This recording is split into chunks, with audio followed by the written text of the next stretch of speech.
Le 13 juin, ne nous trompons pas. C'est tout simplement l'avenir de notre pays, de nos emplois et de la sécurité d'existence de nos enfants qui se jouera. Alors dans cette situation sans précédent, nous n'avons qu'une seule volonté. Conclure un pacte pour sortir au plus vite les Belges de la crise institutionnelle qui menace la Belgique et de la crise économique et sociale qui menace le bien-être de tous.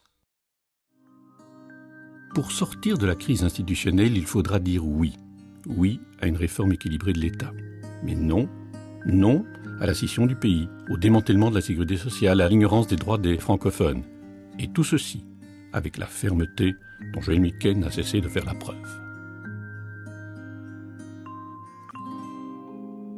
Les mesures anti-crise du CDH ont permis de sauver 70 000 emplois. De toute l'Europe, c'est en Belgique que le nombre de chômeurs a le moins augmenté.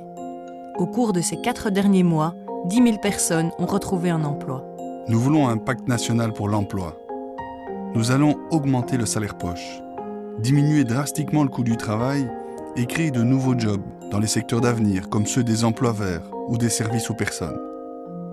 Le CDH investit dans le capital humain de chaque citoyen en stimulant sa formation.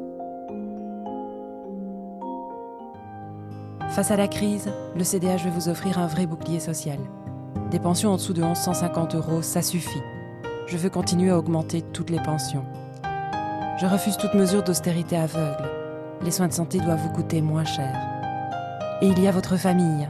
La vie de famille demande du temps et davantage de soutien.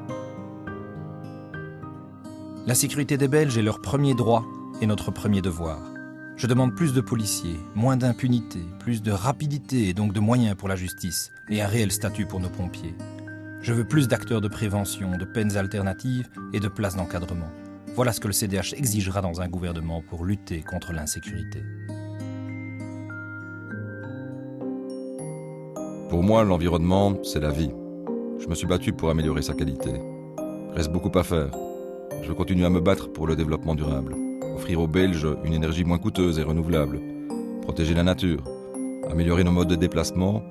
Et plus que jamais, défendre les agriculteurs et les consommateurs.